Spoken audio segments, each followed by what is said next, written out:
Daylight Robbery, a play for radio by R.D. Wingfield, with Norman Shelley, Monica Gray, and Peter Woodthorpe. Daylight Robbery. Come on, come on, come on.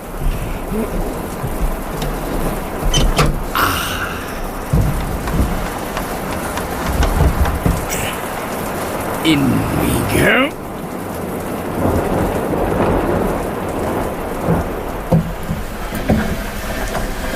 So far, so good.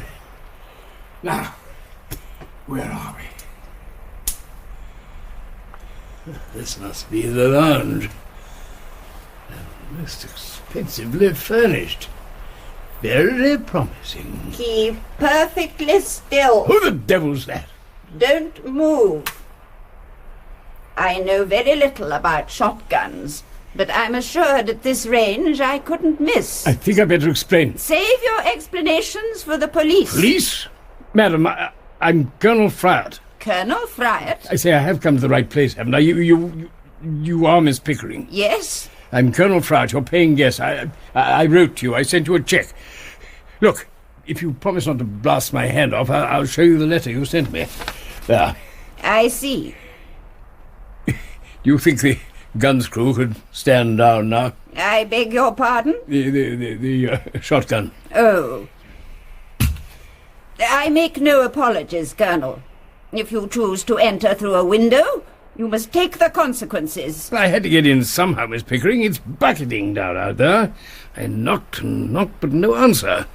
You knew I was coming today. I expected you at a reasonable time. Not in the middle of the night. With respect, madam, 10 o'clock is hardly the middle of the night. I retire early, Colonel. I don't need your permission to do that, I'm sure. Of course not.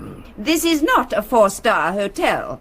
We don't have staff on duty 24 hours a day. I'm sorry if I put you to any inconvenience. Being woken up in the middle of the night by a burglar alarm is inconvenience. Burglar alarm? On the window. Oh. This is an isolated house, and it contains some very valuable items, one of which is the Persian rug on which you are dripping rainwater. Oh, sorry. This way. I'll show you to your room. I hope you'll be comfortable, Colonel. Thank you. The bathroom's down the hall. It's for your exclusive use. Oh, am I the only guest? No, there are 3 others. Mainly professional gentlemen like yourself. Yes. But they're all in the other wing. There's only you and me in this part of the house. Would you like a drink before turning in? Miss Pickering, that would just hit the mark. I'm chilled to the marrow. Tea or coffee? Oh, you wouldn't have anything stronger? I don't keep alcohol in the house, if that's what you mean. I hope you are not a drinking man, Colonel. Oh, good Lord, no, just the odd, you know, just to be sociable. But this isn't a teetotal establishment, is it, Miss Pickering? Your advertisement made no mention. Not teetotal, Colonel, but likewise it is not a gin palace. Tea or coffee? Coffee, please, hot and strong. I know how to make it, thank you. I'll serve it in the drawing room. Please sit down, Colonel. Ah, thank you. Nothing like the smell of real coffee, is there? If only they could find a way of making it taste as good as it smells. I'm sure mine does, Colonel Fryatt. Oh, yes, of course. Yes. Black or white? Just a splash of milk. Wait. Thank you.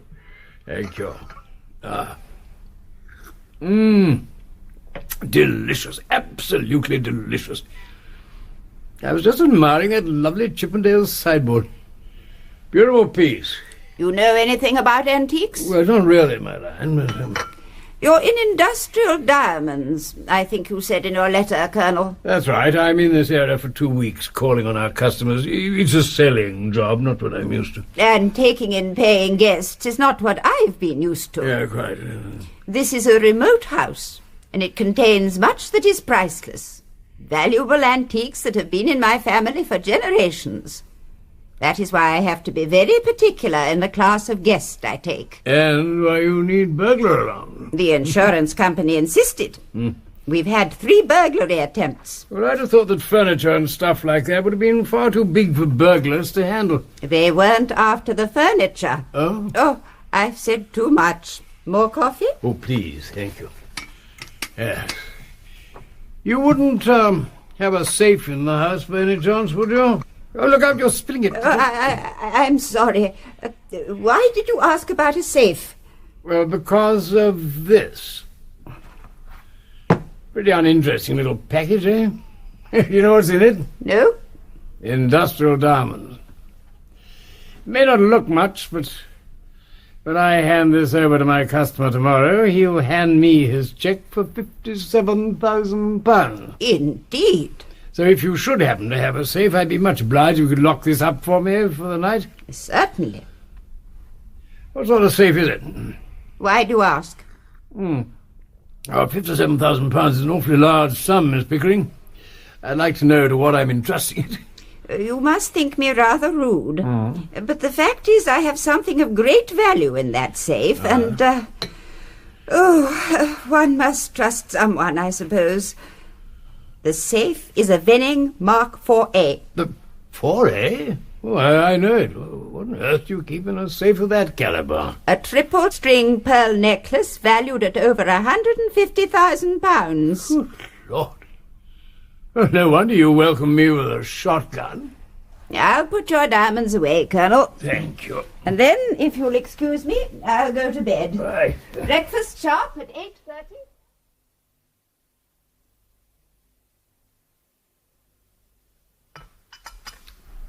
Pass the sugar, would you, Harris? Oh, here. Thank you. Anyone seen our new paying guest? I haven't seen him, but if it was his car I heard grinding away at 3 o'clock this morning, there's a few well-chosen words I'd like to say to him. Miss Pickering won't take too kindly to your smoking at the breakfast table, Mr. Harris. Then lucky for me she isn't here, Mr. Wakeson. In here, Colonel Fryatt. Good morning, everyone. Good morning. Good morning, Miss Pickering. Mr. Harris, are you smoking? Oh, yes, I believe I am, Miss Pickering. I've told you before, if you haven't the willpower to refrain from smoking for the few minutes it takes you to wolf down your food, then I'll have to consider serving your meals on a tray in the smoking room. There you are, Colonel. Did you sleep well? Like a top, madam, like a top. Oh, I thought I heard you padding about in the early hours. Not me, ma'am. When I sleep, I sleep. Well, allow me to introduce you to your fellow guests. The gentleman who's just stubbed out his cigarette in the bone china saucer is Mr. Harris, a motor car engineer. Nice to see you, Mr. How do? The gentleman next to him is Dr. Brown. How are you, Doctor? How do you do? And at the end, Mr. Wakeson. Mr. Wakeson is a solicitor. Pleasure to know you. Mr. Wakeson. This gentleman is our new guest, Colonel Fryatt. The Colonel is a cheap confidence trickster, a liar, and a thief. What did you say? I said you were a cheap confidence trickster, a liar, and a thief. Have I left anything out? I shall assume you're a sick woman, Miss Pickering. I will leave your house immediately. Make one move towards that door, and I shall call the police. Would someone pass the butter? Oh, The firm of industrial jewellers who you claim employ you and who gave you such glowing references doesn't exist, Colonel. I checked the address. It's a back street fishmonger's. I'm sorry. It was a silly thing to do, but you were insistent upon references. I never thought you'd check. a big mistake, Colonel, old boy. She's very fussy who she takes money from in exchange for room and board. I realise I made a mistake in your case, Mr. Harris. Now, Colonel, the valuable package you handed over last night. You just wanted to find out where my safe was, didn't you? You have a vivid imagination, Miss Pickering. I simply wanted some Is articles this of value. your valuable package? It is, and I would like to have it, please. Would you open it for us, Mr. Harris? Oh. Don't you dare touch that. Oh, never could resist a dare. There we are. Red faces all round, folks. They're diamonds. Beautiful. I hope you're satisfied. I'm no expert on diamonds, Colonel, but I do recognize coloured glass when I see it. Eh? Cheap, nasty glass beads. She's right, they're glass. And if you look in the boot of his car, you'll find the triple string of pearls he stole from my safe last night. Is this true, Colonel? He came here with the express purpose of robbery. And if his car hadn't let him down, he'd have been miles away by now. So it was your car I heard revving away in the early hours. All right. You've caught me red-handed. But you've got your valuables back and you made me look a fool. Would it give you any greater satisfaction to have me sent to prison? It would give me satisfaction, Colonel. Blissful satisfaction. I used to hate your type in the army. But, on the other hand, anyone who can silence a vending alarm system earns my grudging admiration. I think he'll do, Miss Pickering. And I agree. What about you, Wakeson? He looks so genuine, and yet he's such a scoundrel. He couldn't be better. Here. It seems you've passed muster, Colonel. If you'd care to sit here, I'll fetch your breakfast. Would someone mind telling me what this is all about? You're going to help us rob a bank, Colonel. What? We've been waiting for you to complete the team. We were all lured here by Miss Pickering's advertisement. We thought we'd just help ourselves to whatever we fancied.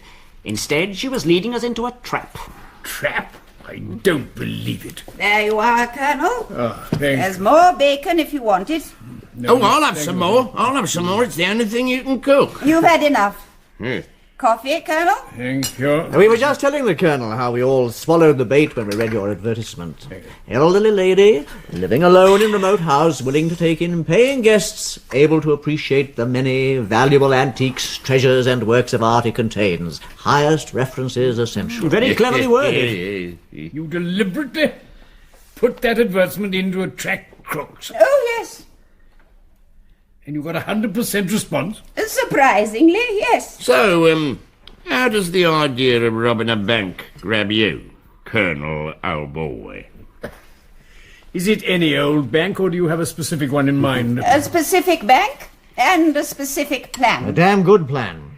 It needs 4 intelligent people with certain skills. We now have them. My contribution is the overall plan, plus certain inside information. And the prize? For less than 1 hour's work, the 4 of you will share £100,000. More coffee? Please. 100,000. Tempting. Very tempting. But it's not for me, I'm afraid. I work alone, always have done. If you work for yourself, Miss Pickering, you know you're working for someone you can trust. But when you work with strangers... There's honour among thieves, Colonel. No offence, Mr. Wakeson, but I mistrust clichés as much as I mistrust solicitors. Was a solicitor, no longer practising. Miss Pickering, thank you for your breakfast. What you tell me will go no further. I wish you the best of luck, if you'll excuse me. We haven't finished breakfast yet, Colonel. So kindly sit down. Well, You're a guest in my house. Please act like one. as you wish. Your attitude forces me to be blunt. You have no choice. You're in with us whether you like it or not. Elbows off the table, Mr. Harris. Yes, ma'am. But you're quite correct, Colonel. It would be sheer folly to be reliant on people one knows little about. Which is why I have made a point of knowing all there is to know about everyone in this room. For instance, why the doctor was struck off. Please, Miss Pickering. Oh, it's a most unpleasant story, Doctor, and I have no wish to soil my lips in telling it. I know why Mr. Wakeson spent 3 years inside one of Her Majesty's prisons. That was sheer bad luck. Yes, sheer bad luck. You misspelt your client's name on the cheque you were forging. And as for you, Mr. Harris... Now, you don't have to use my record to get hold over me. I'm in it for the purest of motives. The money. So, we come to you, Colonel. Cashiered from the army, fired from that security firm because of the coincidence of their customers being burgled after you installed the alarms. And there's some query about your rank, isn't there? Never mind about that. What should it be, then? Lance Corporal? Now, see here, Harris. Stop it, both of you. I'm not working with that man. You have no choice. I'd hate to call the police and charge you with stealing. You've seen enough of the inside of prisons, surely. You wouldn't do it. Oh, yes, I would, Colonel. She's a gang leader, a bank robber, and a real villain. But she always keeps her word. My only regret in this whole affair, Mr. Harris, is that I took you in with us. Whatever else the others are, they are, on the surface, gentlemen. But the gentleman can't provide a getaway van, and the gentleman can't handle a cosh. Cosh? Now see here, this isn't my style. There will be no violence of any kind. It won't be necessary, and it won't be tolerated. You'll remember that, Mr. Harris? I'll write it out 100 times. Where is this bank we're going to rob? About 15 miles from here. You're going to open up an account there this afternoon. What weird, I haven't any money. Mr. Wakeson will forward you a cheque. £350 should be enough, don't you think? You're a bank security officer from South Africa, visiting this country on sick leave. I'll give you letters of introduction. Oh, and we had to give you another name. We thought Major Charles Sales had a nice, honest ring to it. You don't mind the demotion, I hope? Well, as it's for a good cause. No, I took the liberty of awarding you the DSO. As it happens, I already have the DSO, a real one. What happens when the cheque bounces? Cheque clearance takes 3 days. By then we'll be miles away, spending our £100,000. When are we going to do this job, then? Oh, didn't I tell you? Tomorrow afternoon. Tomorrow? We'll give you more details when you've looked the place over. By the way, when you get a minute, you might return the pearls from the boot of your car. If you examine them in daylight, you'll see they're worth about as much as your industrial diamonds. But I've got the lunch to see to. No, please, remain seated. Like Mr. Harris. I think she fancies me. She's not got a bad pair of legs on her for an old dear. I think you're quite disgusting.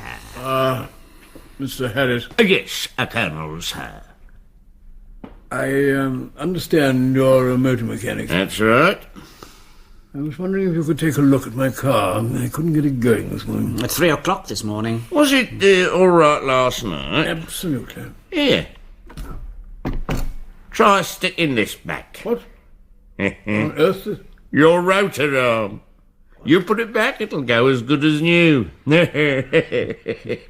you always go that colour when you're angry, eh?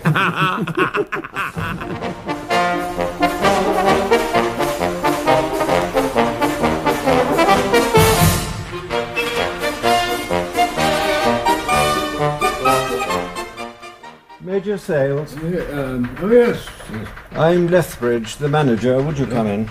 Thank you. I understand you wish to open an account with us. Please sit down. Thank you. Yes, that's right, Mr. Lethbridge. Purely on a temporary basis. I won't be here more than 3 months. Oh. I work in South Africa. I'm over here on sick leave, the old tucker, you know. Oh, dear. Well, let's hope it soon clears up. I've never been to South Africa. It must be a wonderful country, all diamonds and tin fruit, I believe. There's other things as well. I'll be paying in this cheque. £350. I'll get one of my clerks to deal with it. Oh, we'll need references. Well, there's this letter from my firm. International Security Systems, South Africa, Major Charles Sales, DSO. Ah, Chief Security Officer. How interesting. And I have this letter of introduction addressed to you personally from the manager of your branch at Kimberley. Kimberley, good heavens, I never realized we had a branch there. About twice the size of this place. This is to introduce Major Charles Sales, DSO, a valued customer and a personal friend. Please afford him every courtesy and assistance. Addressed to me, personally. You looked up your name in the bank annual handbook. He says that your firm installed his branch's security system. That is correct. You know, we're very proud of our own security system. Mm-hmm. I'd be interested to know what you think of it.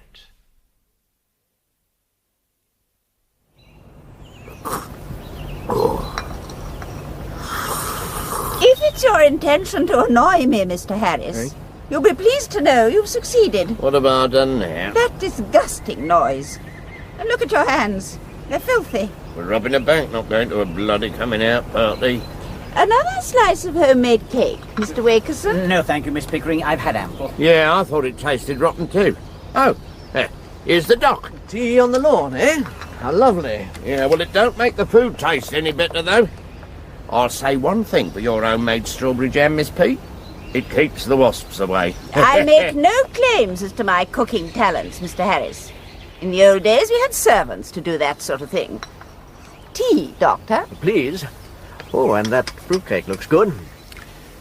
Surely the Colonel should be back from the bank by now. I saw him pulling into the drive a couple of minutes ago. Did you get the van, Harris? Of course. Me and Mr. Wakeson knocked it off this afternoon. Oh, 18. Sean, a cup of tea for the officer. Oh, tea on the lawn, lovely. I couldn't get my car in the garage. Someone's parked a WVS Meals on Wheels van in there. Permission to take the blame, Colonel. In pursuance of standing orders, me and my legal advisor over there went out and stole it. Stole it? Ah, thank you, Miss Pickering. Well, strictly speaking, it was taken without the owner's consent. And after the bank job tomorrow, they can have it back. If they still recognise it. You haven't finished your homemade cake, Doctor, now. Come on. The starving Biafrans would be glad of that. The really hungry ones, I mean. Would someone tell me why we need a Meals on Wheels van? It may be a Meals on Wheels van to you, Colonel, but after I've finished spraying it tonight, it'll be an ambulance. To which you ask, of why do we need an ambulance? Oh, do be quiet, Mr. Harris. Oh, yes, ma'am. Help yourself to sandwiches or cake, Colonel. Thank you. And what do you think of our choice of bank? Well, if you're thinking of robbing that bank tomorrow, madam, forget it. They've even got alarm systems protecting alarm systems. You were shown around. Oh, yes, your references took them in hook, line and sinker. They took a professional pride in showing me how tight their security was. They didn't take me down to the vault, it's true, but I can't see them skimping there. The vault is a Venning computer-controlled Excelsior with triple-circuit fail-safe time locks. How the devil did you know that? I have this diagram of the bank's security systems layout. There. Good Lord. Why did you want me to go there if you had this? Always better to get a report from a man on the spot. Well, this shows us where the alarms are, but doesn't help us to beat them. Look, there's alarms controlled by air pressure, by heat, electronic eye scanners, audio-triggered systems. You couldn't get your fingertips inside that place at night without setting off at least 3 different devices. We're not thinking of doing it at night. Why go to all the bother of trying to break in when the doors are open to the public during the day? Each cashier has a concealed foot button. Anything suspicious, and bulletproof shutters crash down, the bank doors lock automatically. Alarm bells scream in the police station, which, in case you haven't noticed, is bang opposite. Sounds a piece of cake. And if you found a way around that lot and actually got into the vault, you'd have to get through a grill which needs 2 keys to open it, one held by the manager, the other by his chief clerk. And then you'd find the vault is always kept on time lock during the normal business hours. It's impossible. The time lock comes off at 20 minutes to 4 for the day's takings to be put safely away. We will be inside at that time. Inside after normal banking hours? Yes. Would you like some more tea? Oh, yes, please. If you've got a plan, let's hear it. It has to be that particular bank, Colonel, because that is the bank with the most money. At 10 o'clock this Friday morning, 2 security vans will call at the bank to collect the money for a vast pre-holiday salary payout. The money is stored in sealed sacks of 1, 5 and 10-pound notes just inside the door of the vault. You seem to have a lot of inside information. I'm a respectable lady. People talk to me. Very freely, it seems. How much money will there be? Just over £250,000. £250,000? I hadn't realised it was as much as that. I thought you said the haul would only be 100,000. I said that your share will be 100,000. 25,000 each. As organizer, I'll be taking the rest. So we'd be getting 10%, you'd be getting 60%. I call that a very generous commission. And what are you moaning about, eh? Her commission doesn't come into it. We agreed 25,000 each now, didn't we? Yes, but... Without her, this would never have got off the ground. I may make noises when I drink my tea, but fair is fair. Thank you very much, Mr. Harris. My pleasure, Miss Pickering. You're banding these vast sums about as if it was so much confetti. How do you expect to get it out of the bank in broad daylight? Ever had a heart attack, Colonel? No. You'll have one tomorrow. Quite simply, the plan is this. Ah, there you are, Colonel. I was wondering where you'd got to. Ooh, just having a last smoke. You hear that? The nightingale. Glorious, isn't it? This is the time of day I like best. Roses seem to smell so much better in the evening. But look at that gorgeous sunset. Makes you feel at peace with the world. I never get tired of this view. So this time tomorrow it'll be all over and we'll be going our separate ways. Yes. None of my business, I know. If I had a charming old house like this and such a beautiful garden, I'd be more than content. I wouldn't want to get myself involved with crime and criminals like Harris and me. This house, Colonel, has been in my family since 1742. Unless I can find 120,000 by the beginning of next month, it will be sold. Sold? My father died last year, leaving debts. Heavy debts. I see. Well, let's hope it all goes to plan tomorrow. It must. It just must. Let's go along to the garage and see how Mr. Harris is getting on with his respraying. So, what do you think?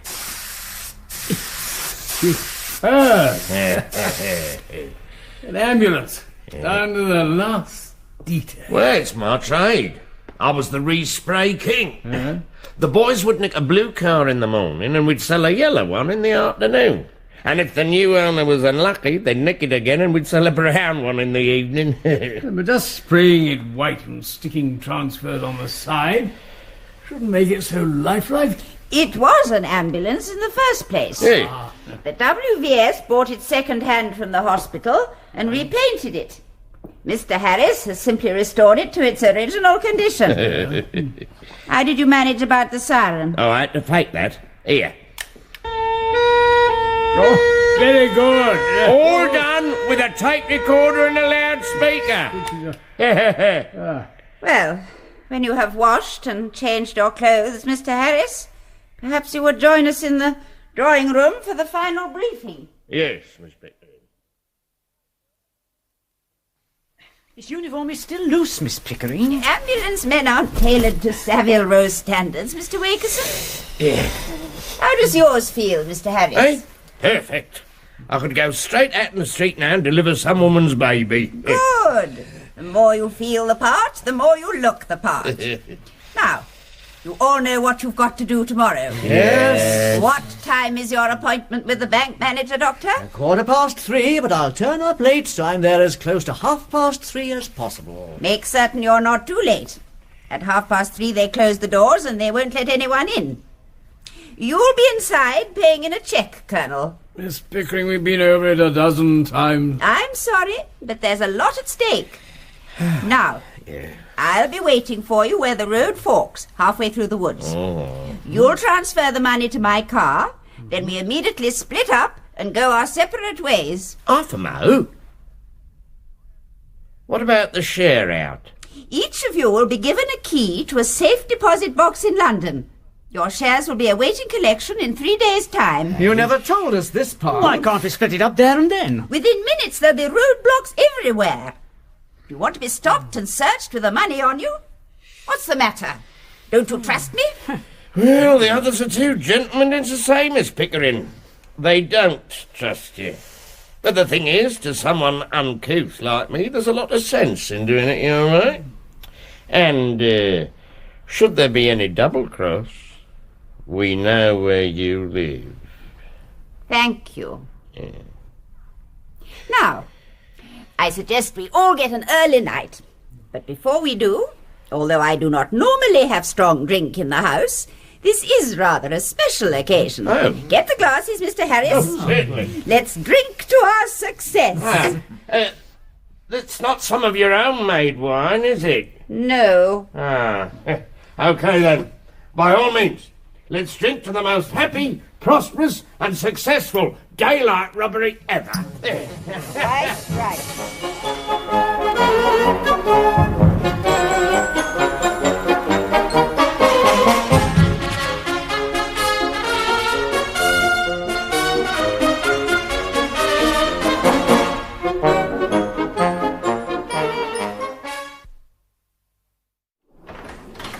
Mr. Jones. Yes, sir? Any sign of this Dr. Roberts fellow? No, sir. Oh, this really is too bad. He made an appointment for 3:15 on the dot. Well, if he's not here soon, he'll just have to make another appointment. I want those doors closed promptly at 3:30. Right, sir. Oh, hello, Major. Ah, Mr. Lethbridge, good afternoon. Paying in another cheque? Yes, now I know how good your security is. I'm giving you the rest of my money. You're cutting it a bit fine. We'll be closing soon. Yes, we are cutting it a bit fine. Come on, Doctor, what's holding you up? Excuse me.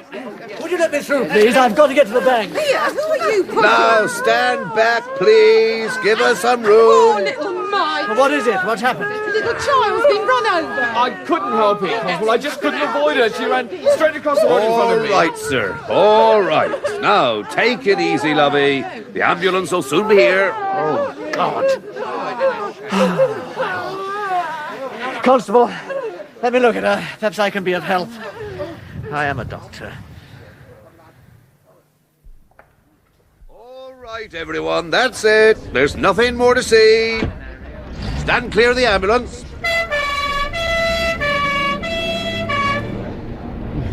Thank you for your help, Doctor. Lucky for the kid, you were on the spot. A simple fracture. Wasn't too bad. I haven't seen you before. You're not a local, are you, sir? No, just passing through. Now, if you'll excuse me, I've got to get to the bank. I hope you make it, sir. They should just about be closing. Doors, please, Mr. Jones. I'm afraid you must leave now, Major. We're closing. Oh, yes, of course, yes. I'm terribly sorry, Doctor. You'll have to go back. What's going on out there? But what's the trouble, Mr. Jones? Major! Major, what is it? Mr. Jones, quick! My heart! All right, Mr. Lethbridge. I've got him. What's the trouble? Can I help? He says it's his heart. Yes, he looks bad. Can we get him into your office? Oh, please, I am a doctor. Oh, of course. This way, gentlemen. This way. In that chair.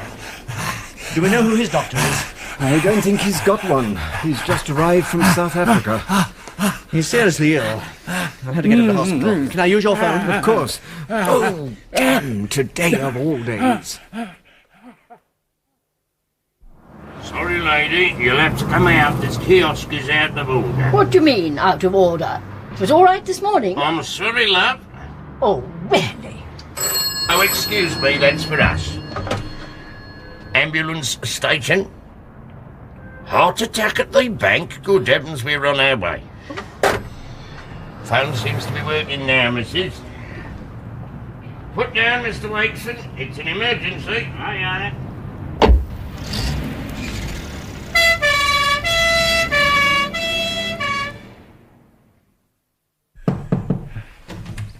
What is it, Mr. Jones? The ambulance men are here, sir. Good, in here, please. Put the stretcher there. Yes, sir. Thank you, Mr. Jones. Yes, Mr. Lethbridge. Oh, he looks bad. Looks like a heart attack, Doctor. You're very observant. Mr. Lethbridge. Yes? Would you give me that small bottle by the side of my bag? This? Oh, yes, certainly. That's the one. Thank you. Just sprinkle a few drops on this handkerchief. Smells like chloroform. It should do, because that's exactly what it is.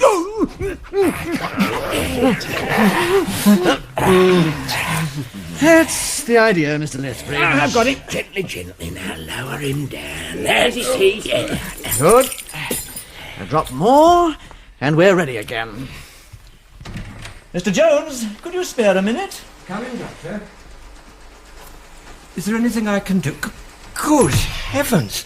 What's happened to Mr. Lethbridge? Has he had...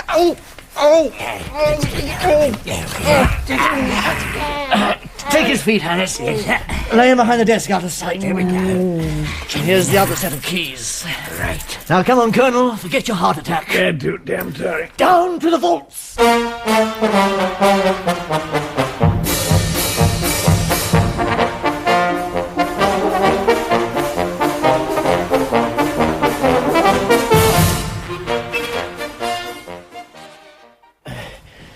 There. That's the last one. Strap it underneath. Yes. Blanket will hide it. Okay, Colonel. Back to death's door. Hop on the stretcher. Now the blanket. No, Harris. It's got to hang lower. Oh, okay. I can still see the sacks underneath. How's that? Fine. Now lift it. Right. Okay. Oh, no, It's too heavy. We'll never get it to the door. We'll have to leave one of the sacks behind. we can't do that. There's £25,000 in each. If we can't lift it, we might as well chuck it back in the vault. No, I think the balance is wrong. Shift that bag to this end. I'll use it as a pillow. Yeah. Right? Right. Now try. How's that? Just about. Drop it. Door, Doc. Here goes. Thanks for everything, Mr. Lethbridge. I'll phone you from the hospital. Goodbye. They're all staring at us. Of course they are. It's not every day you see a stretcher in a bank. Keep going. Open up! Oh, Lord. What do we do? Bluff it out. And get ready to run, Colonel. Come on! Open up! One of the clerks is coming. All right. I'm coming.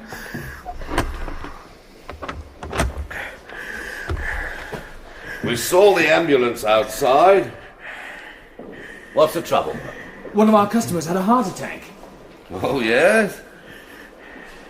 Why, hello, Doctor. You are busy today. Yes, misfortune seems to be following me around. Heart attack, you say? We've got to get him to hospital as quickly as possible. St. Clement's? Yes. So you've got some busy roads to get through, Doctor. I'll escort you. Stand back, please. Let the stretcher through. What do we do now? They'll find the manager within 5 minutes and then all hell's gonna break loose. I'll think of something. Just get the stretcher on the ambulance. Right. I'll give you a hand. Oh, thank you, Constable. Oh, he's a weight, isn't he? Doctor, quick! You better take a look. I think he's gone. Gone? Gone! Oh! Pass my bag up. Yes, you're right. I'm afraid the emergency's over, Constable. He's dead. Oh, no. So we won't need your help. We can take our time now. Oh, don't take it so hard, Doctor. You can't win them all. I suppose not. Cover his face, Harris. Yes, sir. All right, Wakeson. Let's go. Fryatt.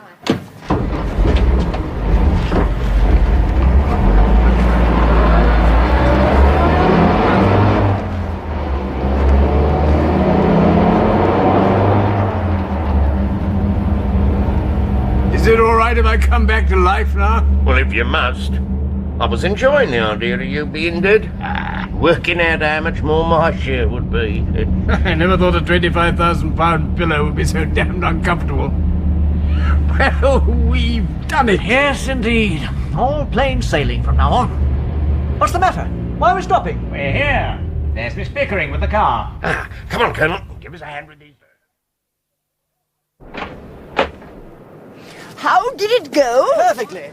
Bit of a snag with an overzealous policeman, but we got over it. There was no violence? No. What about the bank manager?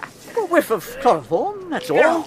He'll be over it by now, with nothing worse than a splitting headache and a sense of tremendous loss. Well, when you've finished, I'll be off. I'm afraid this is where we disappoint you.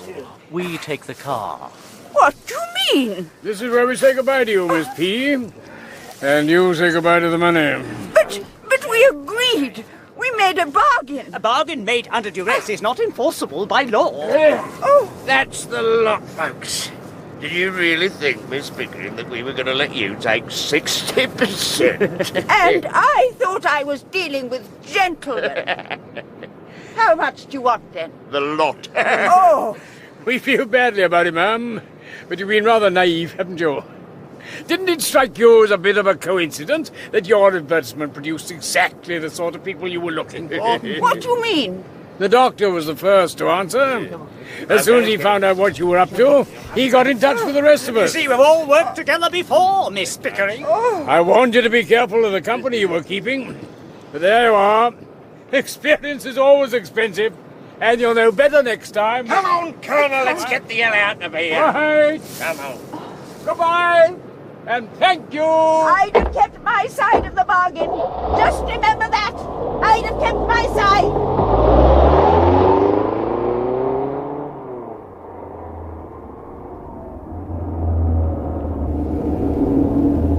You know, I feel badly about this. You'll feel better when you get your share.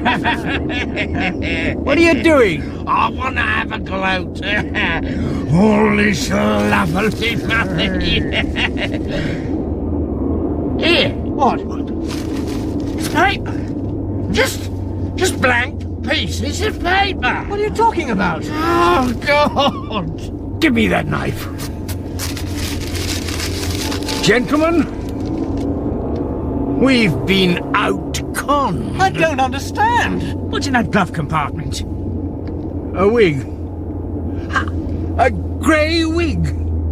And wasn't it you, Harris, who said she had lovely legs for an old dear? Oh, my God. Now I know why I was sent to check on the alarm systems, even though she had a detailed plan of the whole layout. Why? So the police would never guess it was an inside job. Your husband's in the room at the end, Mrs. Lethbridge. We're keeping him in overnight for observation. He's had a bit of a shock, but no physical damage. You can stay as long as you like. Thank you, sister.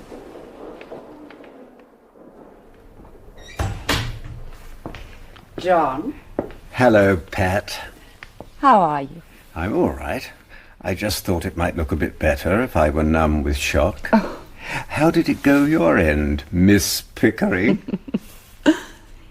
They double-crossed me. They dumped me and drove off.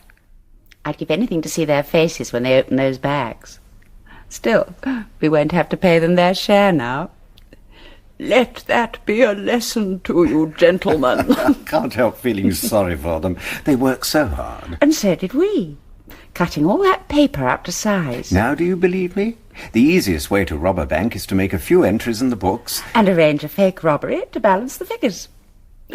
Just think, darling. 250,000, all for us. Well worth being chloroformed. You removed all traces from the house. Yes. Miss Pickering has vanished. Good. I'm so looking forward to drinking, smoking, swearing, and not having to wear that damn grey wig anymore. Let's share a grape, my darling. Thank you. We'll be able to afford a cook now, won't we?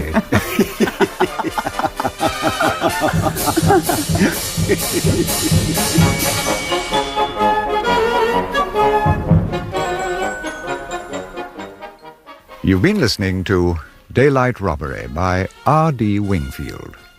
Monica Gray played Mrs. Lethbridge, alias Miss Pickering, Louis Stringer, Lethbridge, Norman Shelley, Colonel Fryatt, Peter Woodthorpe, Harris, Jonathan Scott, Dr. Brown, and Howard Goorney, Wakeson. Other parts by Daisy Bell, Brian Gear, Elizabeth Havelock, Douglas Leach, and David Ponting. Daylight Robbery came from Bristol and was produced and directed by John Cardy.